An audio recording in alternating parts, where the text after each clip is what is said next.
السلام علیکم ورحمت الله. ملګرو د ماما د غایا غورځي د اوبو ته ګوره خبره ده په دې باندې کومه روزانه مشغولي په دې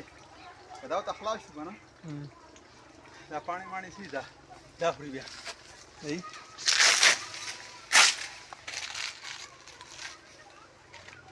ملګرو دی وخت کې په ضلع تور غر جدبا مایره کې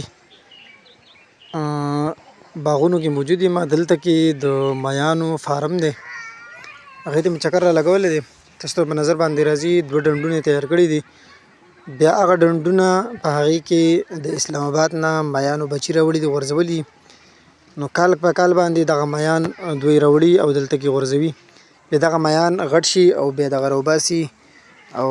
خلکو له مور کوي او بهرحال د خرڅ د فارم ترتیب جوړي نو ډیر زیات خسته ډنډونه دي چکر مې پکې ولګولو ډیر خوند یې وکړو دې ډنډ کې د میان دي ډیر زیات دي لیکن رڼا ده او دویم خبره دا ده چې سر ته په دې ورځ کې راخیږي نو مازدیګري کې داسې ناوخته باندې راخیږي دغه میان نو دا هغه میان دي کوم چې ګایا خوري په ګایا باندې غټېږي نو زمونږ د ماما ورته ګایا واچوله او کیمرا که نږدې کوي نو بیا په نظر باندې که چېرې راشي لیکن اسې په نظر باندې نه راځي لاندې ګرځي او ډېر زیات ښایسته ځای دی او ښکلي باغونه دي کیلې پکې مو ولاړې دي او چکر مې پکې ولګولو دا دویم ډنډ لومبنی ډنډ هم تاسو ولیدلو دا دویم ډنډ هم ډېر غټ مقدار سره جوړ کړی دی ډېر زیات ښایسته دی تاسو به وایئ چې دا مکمل